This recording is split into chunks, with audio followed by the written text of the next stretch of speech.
এদিকে জাতিগত শংসাপত্র যাচাইয়ের উপর এবার অন্তর্বর্তী স্থগিতাদেশ জারি করলো কলকাতা হাইকোর্ট। রাজ্যের 14ই মের বিজ্ঞপ্তির উপর অন্তর্বর্তী স্থগিতাদেশ, এই বিষয় নিয়ে আরো বিস্তারিত আমাদের জানাবেন প্রতিনিধি সৌভিক মজুমদার আমাদের সঙ্গে টেলিফোন লাইনে রয়েছেন।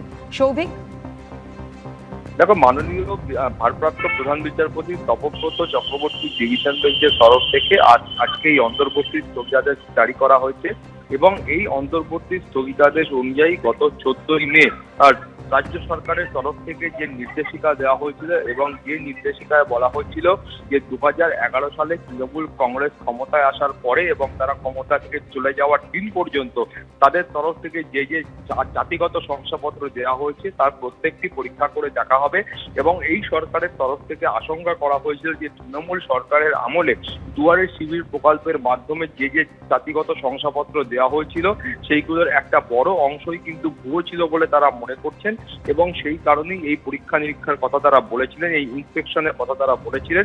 ফলে সেই সিদ্ধান্তকে অর্থাৎ রাজ্য সরকারের সেই সিদ্ধান্তকে চ্যালেঞ্জ করে কলকাতা হাইকোর্টে মামলা হয় এবং সেই মামলার প্রেক্ষিতে আজকের এই অন্তর্বর্তী স্থগিতাদেশ দেওয়া হয়েছে।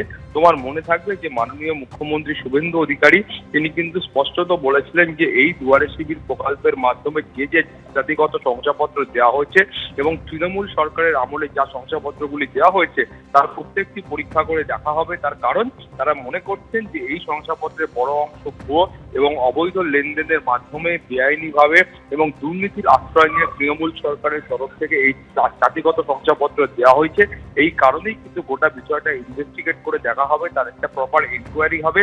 এই ধরনের নির্দেশ কিন্তু এই সরকারের তরফ থেকে দেওয়া হয়েছিল।